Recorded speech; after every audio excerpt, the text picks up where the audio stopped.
Well, hi there, everyone. Happy Thursday, September 11th, 2025. Welcome to Chart This with Dave Keller.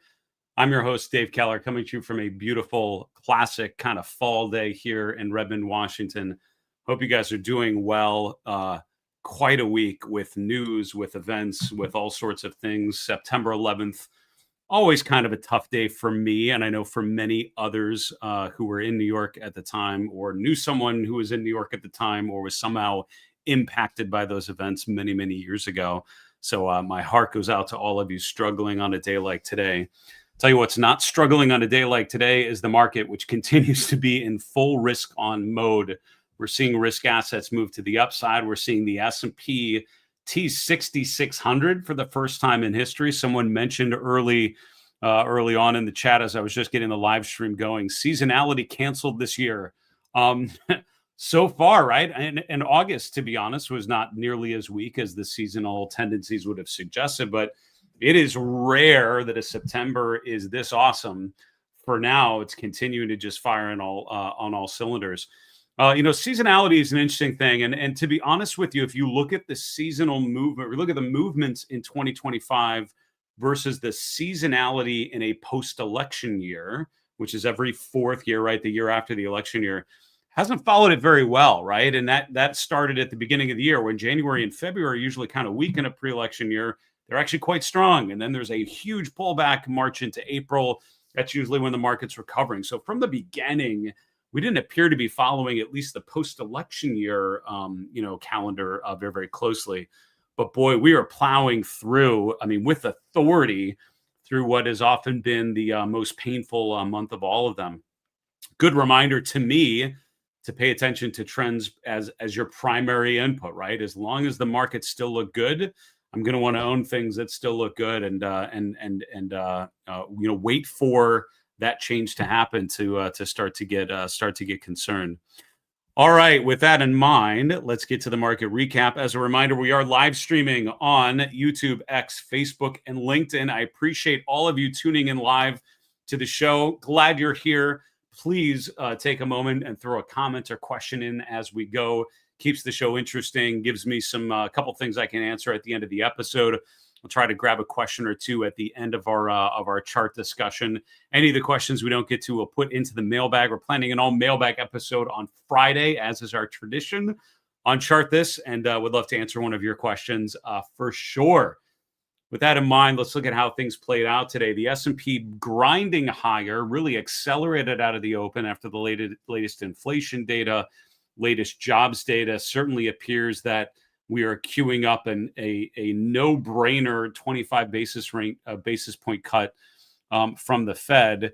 Interesting to digress for a moment. I was watching our good friends on CNBC earlier who pointed out, so on FedWatch, right? FedWatch is a free tool from the CME. If you Google CME FedWatch, you'll get to this free website.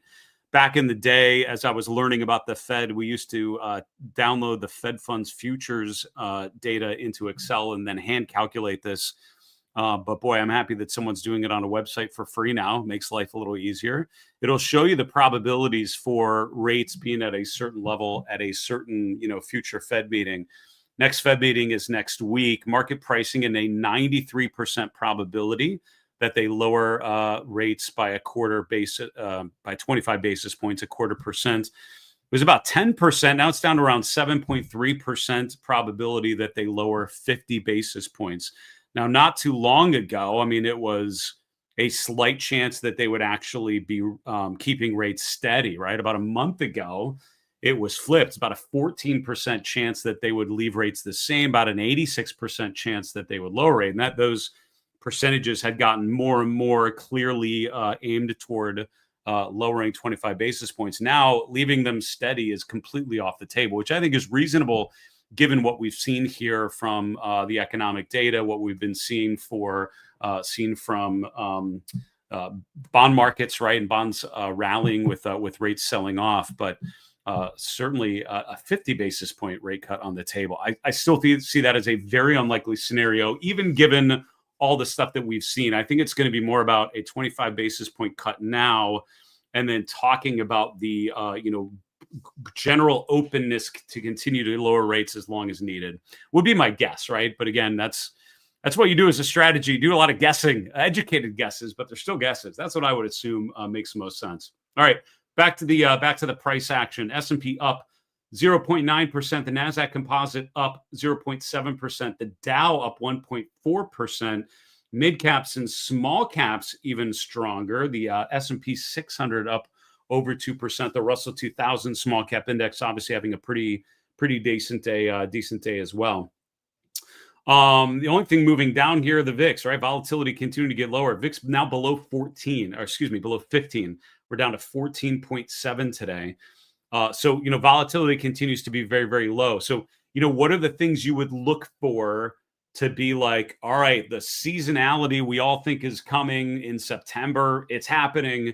Besides the S&P going down, which is the most obvious thing you would look for, a spike in volatility, right? Because that certainly, given the rally we've seen, given sort of the grind higher, given the fact that a lot of growthy kind of tech leadership names appear to be resuming their uptrend, at least for now, and volatility remaining very, very low, a spike in volatility would be a very dangerous sign. We just haven't seen that, right? So that's, you look at the VIX and you look for a sign that the options market is telling you, right? You look for credit spreads to widen, which would tell you bond investors are thinking, I'm not getting any of those signs from those particular indicators. We've seen it in breadth and momentum, which has not been as strong as you'd want.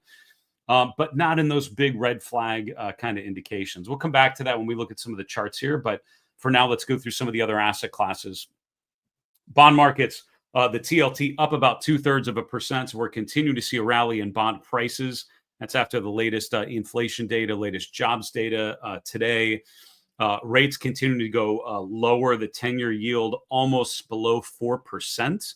This is after 4.2% was sort of that floor, kind of that level of support. 10-year goes below 4.2%. That tells you bonds are in full rally mode and basically pricing in a weakening economy and the Fed just having all the data it needs to start lowering rates. And that certainly seems to be how things are playing out. Dollar index, not much of a change from yesterday. And by the way, latest episode of the Market Misbehavior podcast posted and available for all of you on our YouTube channel, on Apple Podcasts, on Spotify, wherever you get that sort of stuff. Hopefully we're there with Ian Reynolds. Ian is a director at Suberia Capital. I interviewed him from Brisbane, Australia. Ian's had a fantastic career as a market maker at the futures exchange, currency exchanges in London. Retired and then came back as a tech entrepreneur, as an early Bitcoin investor. Someone with great experience in the nuts and bolts of how the financial markets move. Great discussion about how the market structure and technology has evolved. Great discussion about managing the mental challenges of trading and investing, the long-term case for Bitcoin, for the US dollar, for gold. It was a great kind of discussion. I hope you all take some time to enjoy it. Our YouTube channel, easiest way to find that, or on any of the podcast platforms. Just look for Market Misbehavior with Dave Keller, and you'll find it. All right, looking at the commodity space here. Gold actually down slightly today, although silver and copper prices both moved to the upside. The SLV continuing to be kind of the juice in the precious metal space, and gold pretty much right around new all-time highs here this week. Again, GLD slightly lower. The energy part of the commodity space down today. Crude oil, natural gas, gasoline futures. And here we're looking at the ETFs all in the red. You'll see the energy stocks had a pretty rough day of it. Cryptocurrencies generally kind of continuing this recovery after a pullback in August. Bitcoin is currently around 114,500. Ether prices above 4,400. We're seeing a nice upswing, or a nice continued uptrend in most of the top 10 coins there on the stock charts platform. You'll see in terms of sector action, all 11 moving higher today, although note what's not at the top of the list. No technology, no communication services. This is where you've seen a big resurgence in September. Today was more about materials, up 2.1%. Consumer discretionary, up 2%. Healthcare, up 1.7%. Financials, up 1.6%. What's interesting about that, to me is the fact that materials, healthcare, and financials are three of the top four sectors, and real estate is number five. These are sectors that have been kind of, have been emerging in a position of strength, but then through the course of this week have been sort of lagging behind the growthy sectors, particularly technology. So today, some of these other sectors starting to push higher. We've covered the resurgence in healthcare. We've highlighted some of those charts, starting to break out, way earlier in an uptrend than a lot of technology. We've talked about financials sort of testing new all-time highs with some of those charts like Morgan Stanley already breaking out. So it certainly seems like some of those themes are continuing to play out here. Energy managed to finish just barely in the green, but we'll call it, it's 2 cents. So let's not get too excited.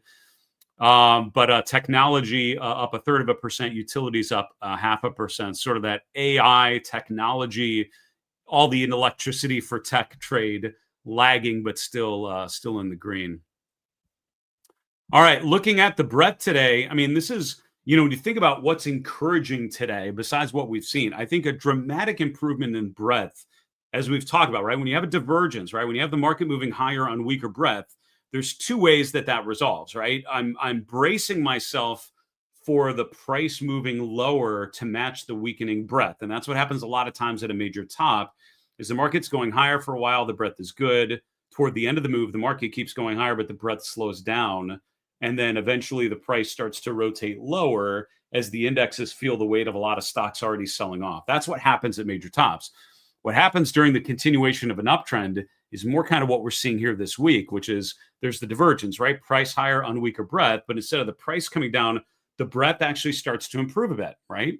And you see more stocks kind of renew their uptrend. And that's what's encouraging about a day like today, with 90% of the small cap index up, with 87% of the S&P up, with 81% of the New York Composite Index up. Those are good breadth numbers for today. Now, that's just today. So I'll show you the advanced decline lines and how close they are to giving a nice bullish breakout, which is something we've not seen, right? Since July, the advanced decline lines have not been breaking out, which has brought this the latest stage in this rally into question. We see more breadth days like this. I think this is a very, very encouraging environment, very much a risk-on environment. So while our trend tools, right, our market trend model has remained bullish pretty much consistently, we've seen some early warning signs, and days like today make it feel like maybe those early warning signs get taken off the table and the uptrend resumes. We'll keep following those charts and report back anytime we can. Talk about a stock that's not had a great run at times, but is really starting to impress this week. Tesla. I'll show you the chart of Tesla. It's up another 6% today, starting to look like one of the better charts, if not the most encouraging charts within the Mag 7. Probably something like Alphabet that's just gone vertical, probably the most bullish trend. But Tesla, a little more of a measured advance, but still going higher, which is encouraging. On the downside, noting Netflix down 3.5% today. That's not great. We grabbed that chart to talk about here in a moment. Broadcom, again, has had a pretty good bounce higher. So giving a little of that back, down about 2.7%. You'd probably, if you're a candlestick aficionado, let's go there. It's my show. We're going there. Can anyone tell me, those of you in the live watching this live, what candle pattern this is? And I'll tell you, it's very, it's really, really close. Like you really have to measure it to be sure, but I'm pretty sure it is this pattern. And I'll describe it, pop it in there if it pops in your head. 2 candles, day 1, a big up day, day 2, higher open, but then the close at least halfway through the body of day 1. That's what I'm saying. It's really close, but I think it's technically there. So big up day, big down day. It would be a bearish engulfing pattern if the close was all the way down here around 350, which it's obviously not. But what is it when we get at least 50% of the way through day number 1? Jeremy Wicker watching on YouTube. Congrats, my friend. You're the first with the correct answer. And I see a number of others in there. A dark cloud cover. That's a 2-bar pattern, right? And I think the way that I think of candle patterns, at some point, I'll turn these into a course that I will provide for my Market Misbehavior Premium members. It's on my list. Those of you that are premium members, I wish I would make time to do it, hopefully soon. But I will. There have been plenty of people writing about how to think about different candle patterns. I'll give you sort of the shortcuts and shorthand ways that I've learned to easily detect these patterns. And I would say a dark cloud cover pattern, a bearish engulfing pattern, they're all kind of that same family, which is we went up and then we went down, right? We had a big up day, which feels super encouraging. Then we have a big down day. And then, where the open is, where exactly the close in determines which one of those labels it is. But they're all suggesting between day one and day two, there's a change of character, right? From an upswing to a downswing. Traders super optimistic and then kind of not. Maybe there's a bunch of profit taking, whatever it is, prices going lower. So that tells you the next 1 to 3 bars for Broadcom probably lower rather than higher. If I have a position in Broadcom, which I personally don't, I would be watching very closely the upper end of this gap. It's around 331 and change. That swing low is an important one, right? Because that was that gap higher that we saw last week. And then we chopped around, and then yesterday, kind of this big breakout. So as long as we hold that level, now granted, that's 30 points or so below current levels. But I mean, that's the room that Broadcom can give up and still be within a pretty clear uptrend and still following through on that breakout. There you go. There's your candlestick lesson for the day. All right, we'll continue on looking at the heat map. As a reminder, I appreciate the questions coming in live. If you're watching the replay on our YouTube channel, always happy to take your questions just in the comment section below the video. We'll do an all mailbag episode on Friday. We'd love to answer your questions there. As we look at the heat map here, I mean, a lot to like, right? A lot to be pretty impressed with. We'll come back to those big red days, big red boxes here, and probably go through all of them because there's not that many. This is one of those days where the average stock had a pretty decent day. So some general observations here. I mean, look at how green we're seeing financials, healthcare, industrials, even consumer discretionary, materials. A lot of those, besides consumer, a lot of these are kind of the cyclical, kind of value-oriented sectors.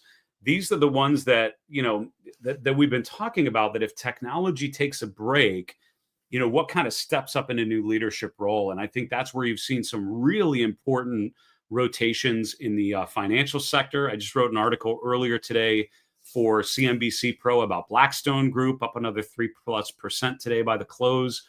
Nice breakout from a bull flag pattern this week. So there are a lot of charts in there that are showing quite a bit of strength. And I think, given the interest rate environment, given what the expectations are, financial is a great opportunity. Regional banks, very few of which are in here in the S&P 500, but are more like mid cap, kind of small cap names. Some really good charts in there. And you can look at the KRE as a good proxy for kind of regional banks as a trade. In healthcare, you're seeing a lot of green, a lot of stocks. Some stocks that have not had particularly good 2025 starting to improve. In industrials, you're seeing a lot of reinitiation of uptrends there. So there's a lot of things that look pretty good. So let's focus on things that did not look good. And I'm immediately struck by the Magnificent Seven stocks, because aside from Tesla, which was up big today, aside from Apple, which managed to bounce after this week's pullback, everything else was kind of rough, right? Kind of flat. Alphabet up 0.5%, Meta, Amazon, Microsoft, NVIDIA basically unchanged from yesterday. I mean, slight differences, but they did not participate in today's big up day. So today it felt less about excitement for the stocks that are doing well, although that's great. It was more for me noticing what did not participate, right? What was not a part of the success story on a Thursday, and the leading growth names, again, with some exceptions that did very, very well, down quite a bit. Netflix down 3.5% today. I mean, not a horrible chart, but certainly not a good day when kind of the average stock was going higher. Broadcom, we talked about with this bearish engulfing pattern. Oracle, kind of same thing. I mean, Oracle's down 6% today. I wouldn't read too much into that. It seems like a huge one-day haircut, but remember, this is something that's been, in the stratosphere in the last couple sessions. So a little 6% give back is not that much relative to the big spike higher off of 225 that we experienced. What else? Netflix will, I don't know if I grabbed that chart. So let's take a look here really quick. And then if I did grab it, I'll ignore it later. So Netflix is kind of a concerning chart. And I would say up until today, it wasn't bad. Today, it almost looks like a bear flag pattern. It's not a perfect one, but a bear flag pattern is where you have an uptrend, higher highs, higher lows, and you break that lower trend line.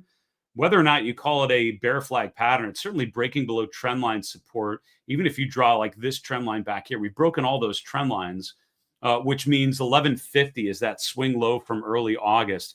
But the fact that we've rallied up, we stalled out at the mid-August peak. The RSI stalled out at 60. Netflix looking more like at best a neutral chart, and at worst the beginning of another leg lower. I think a break below 1150 would really kind of complete that rotation. But Netflix is one of those not looking as good as it did not too long ago. You know what else? I mean, CDW hasn't been a great chart. We haven't talked a lot about that one a whole lot, but for good reason. It's not been particularly compelling. AMD not good, right? So semiconductors kind of rallying this week, and AMD yesterday traded above the 50-day moving average, but closed back below it today, kind of rotating lower. So this almost looks like a breakdown, a retest of the breakdown level, and then a rotation lower. So I would say AMD not a great chart from my read. The other, this is one of those classic times when I think Fibonacci retracements make a ton of sense, because Fibonacci retracements were really, became popular with this particular kind of idea, right? You have a big run higher, we start to rotate lower.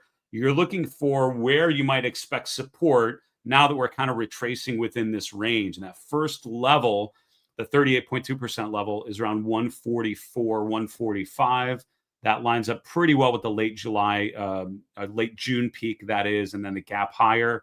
So this kind of 145, 150 range, 148, it's kind of where you might expect support. We actually bounced off of that basically a couple days ago. We break that. I think that's a pretty ugly chart. The 200-day would be the next level I'd be looking for there in particular. All right, we're going to continue on looking at the charts. Quick reminder, thanks so much to partner and longtime friend to Market Misbehavior, Koifin. There are a couple products. I actually had some of my premium members asking me which platforms I use, and I told them there are 3 platforms that I use regularly. Platform number 1, stock charts, as you can probably assume by the fact that most of the charts that I show on the program are from stock charts. There's a second platform that I use every day as well, and that's Koifin. And I use it to sort of, address some of the things that I can't get on stock charts. Things like deeper fundamental data, deeper coverage of global economic releases, earnings releases, and nuances about companies reporting earnings, looking at the relationship between price and earnings, ETF holdings, portfolio management capabilities. This is what Koifin is optimized for. And if you're a financial advisor, by the way, Koifin has a bunch of things that I don't use that you might find really helpful, like managing client portfolios, creating presentation-ready reports so you can sit down with someone and have a meaningful conversation using charts and price data as a foundation to that, building that relationship.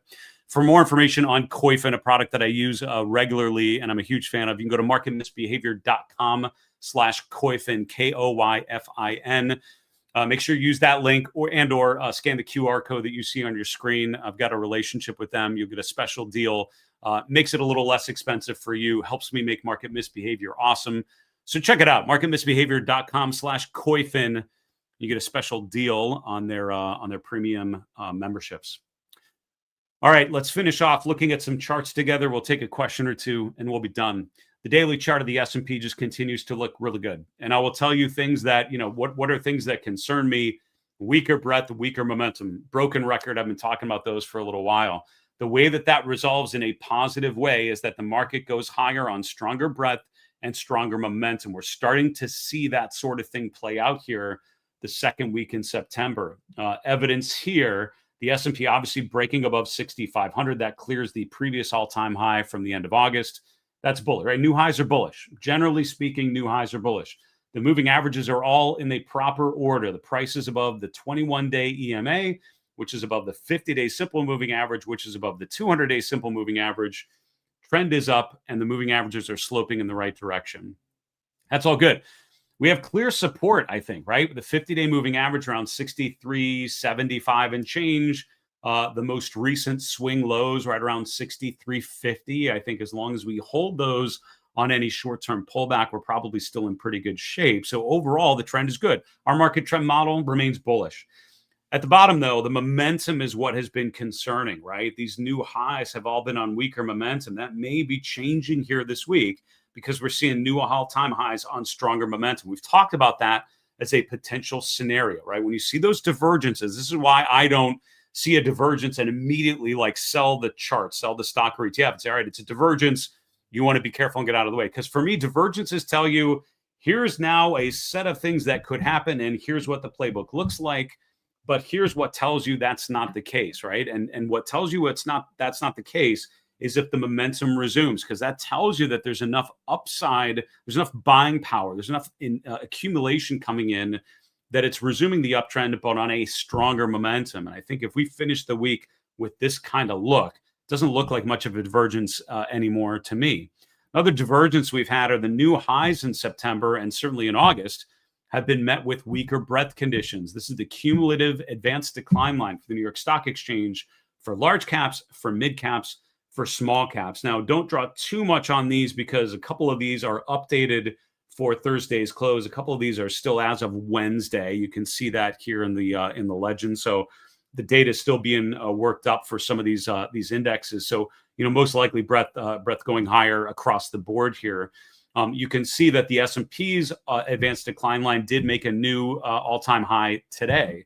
The New York Stock Exchange advanced decline line looks like just barely making a new all-time. I mean, right there. So I think that, further uptrend in these indicators, these breadth indicators, which would tell you breadth is improving. This is a broad advance. That's kind of the bullish outcome that we would look for. So seasonal tendencies be damned. Breadth and momentum starting to improve after a strong week here. And the market basically pricing in the Fed's going to start cutting rates again next week. That's all good. It's all gravy. Onward and ever upward. We're back to that phrase, which I used to utter in previous bull market cycles. What's interesting is with all of that upside rotation in risk assets these week, the sentiment data is getting actually a little less encouraging, at least with the AAII survey. It's a weekly survey of individual investors. At the top panel, we're looking at the percent of bullish respondents to their weekly survey, the percent of bearish respondents, and then the spread between those two. Last week, bears outnumbered bulls by about 10%. This week, double that, over 20% gap. So almost 50% bears, 28% bulls as of this week. So that usually cuts through Wednesday, and it's reported out Thursday for our enjoyment. So the bullishness has generally been dissipating. Look at the difference between the market going higher and the bullishness kind of dissipating. For us, that doesn't feel great. Remember, the market's going higher, but less and less investors are sort of believing. But boy, the market just appears to be ignoring that and continuing to go higher. A couple of people have mentioned the wall of worry. That's part of what that represents, right? It's like a hated bull market. It's a bull market that no one wants to think is actually playing out here. That was a quote often thrown around the halls at Fidelity. The market climbs a wall of worry. I don't know who's originally attributed with that. I should probably know that. It's been attributed to a number of people probably incorrectly over the years. It's people quoting someone else from a different time, but would not disagree. And what that means is, right, when the market just continues higher and then people really don't believe it, but it just continues to grind higher. And so the pain trade is the market keeps going up. For now, sentiment to continuing to weaken a little bit. Now, on money managers in this survey, this is the name exposure index, actually going higher this week. We're up to around 86%. That's nowhere near kind of dangerous levels. When we get above 100% long in this survey, and that's when I start to think, all right, maybe we're a little too bullish, and that often happens at a major peak. Not there, right? There's plenty of room for this market to go higher, and money managers, according to that survey, plenty of fuel they can continue to throw on this bullish fire. Another thing that's just been all good off of the April lows, offense versus defense. Consumer staples just absolutely dying a slow death on a relative basis, continuing to underperform with consumer discretionary starting to work here. Stocks like Tesla having really good weeks.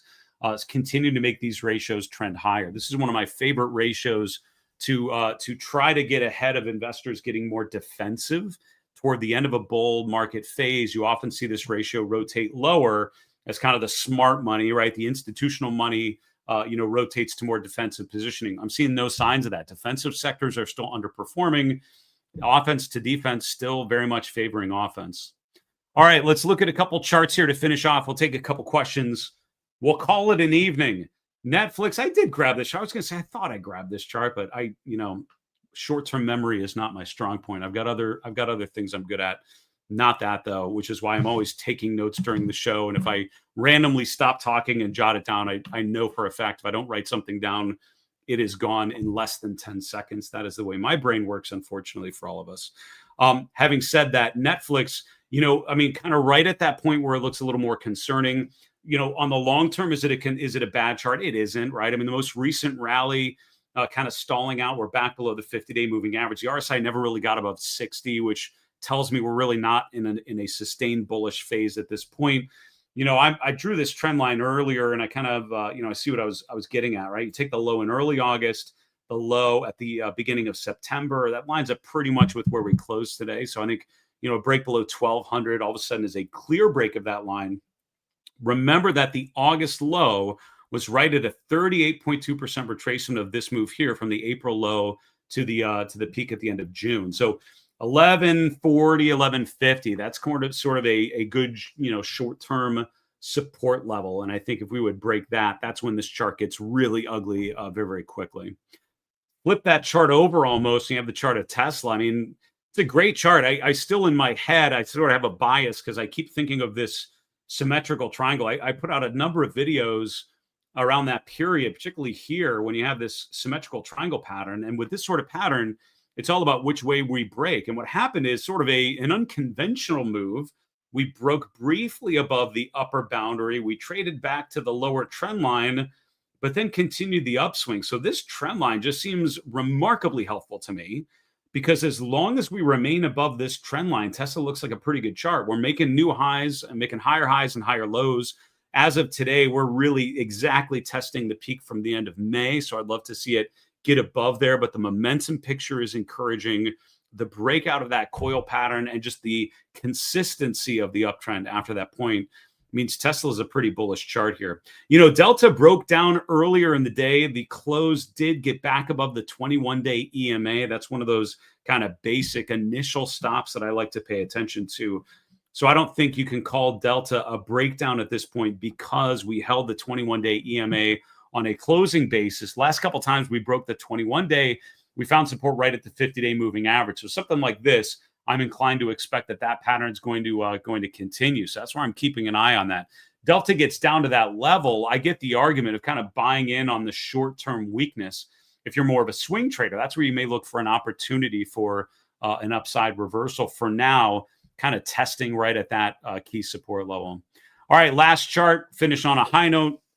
I did my regular scan for stocks making new 3-month highs. Quite a few that came up on the scan. Best Buy stood out to me. I mean, again, with all the tariff discussion, and again, I mean, as much as we've talked about the potential issue of tariffs causing, inflation, causing prices to go up, but I mean, the chart of Best Buy doesn't tell you that's a pretty big deal right about now, right? I mean, we're breaking out. So it basically tells you it's just not a huge deal for whatever reason, or it just hasn't happened yet. But whatever it is, I mean, the chart's good. And I was taught, forget the news, remember the chart, right? There are plenty of reasons that I could cite on pretty much any stock you name. I can give you a reason why it shouldn't go up. I can find something that's not ideal. But the benefit of looking at charts is you don't have to worry about what could happen or should happen, and you're focusing on what actually is happening.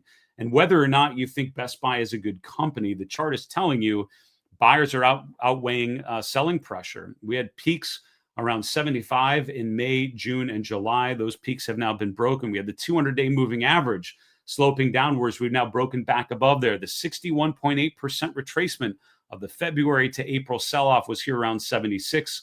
We've now broken above that. I mean, every level that we've identified is, all right, that's where you might find resistance.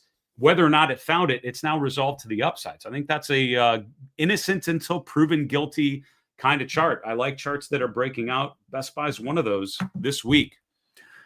All right, let's take a question or two and we'll call it. Someone noted, by the way, on my YouTube channel, I declared that I was going to try to cut the timing down.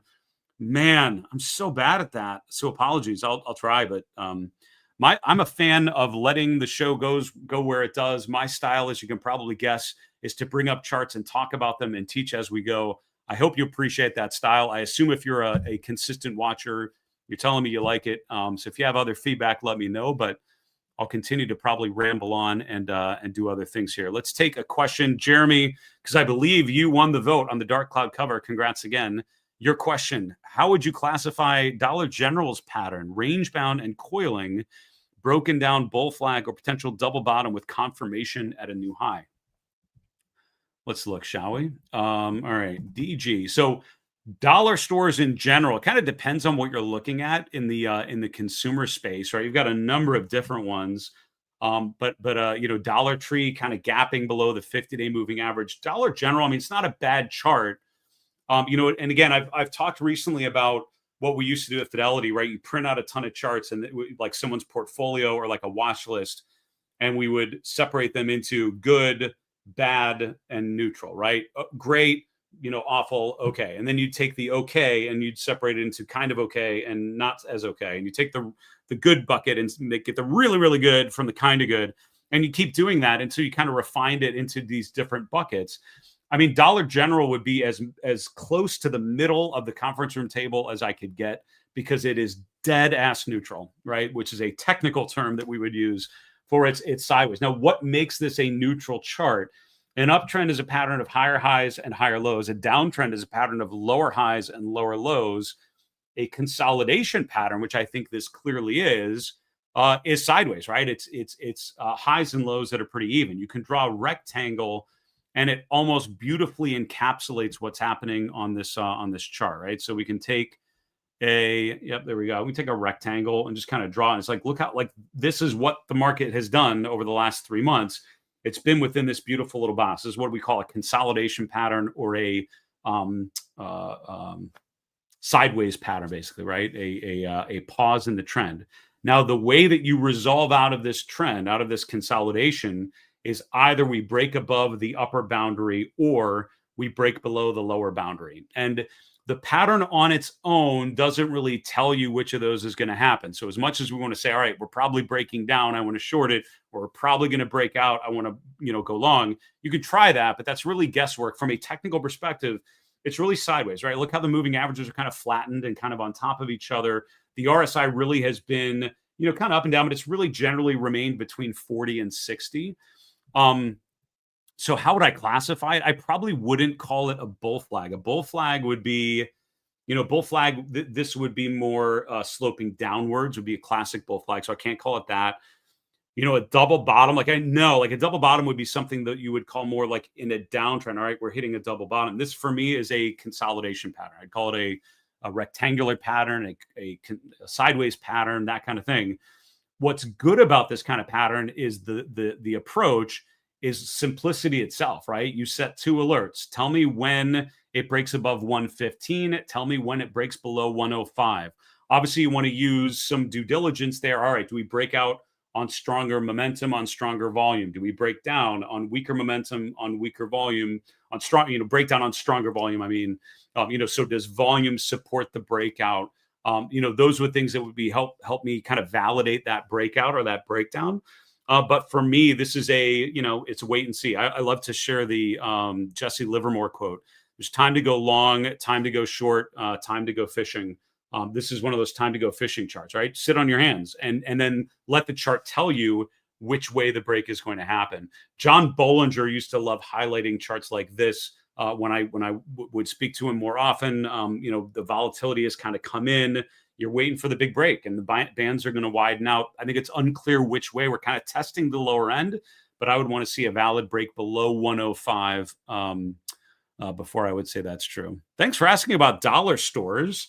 A bit of a breakdown. And again, what concerns me about DG, this is one of the great benefits of technical analysis as well. You can look at others in the group, right? And Dollar Tree looks a lot worse. So it tells me other names in the group have already broken down. Dollar General is kind of holding up a little bit better.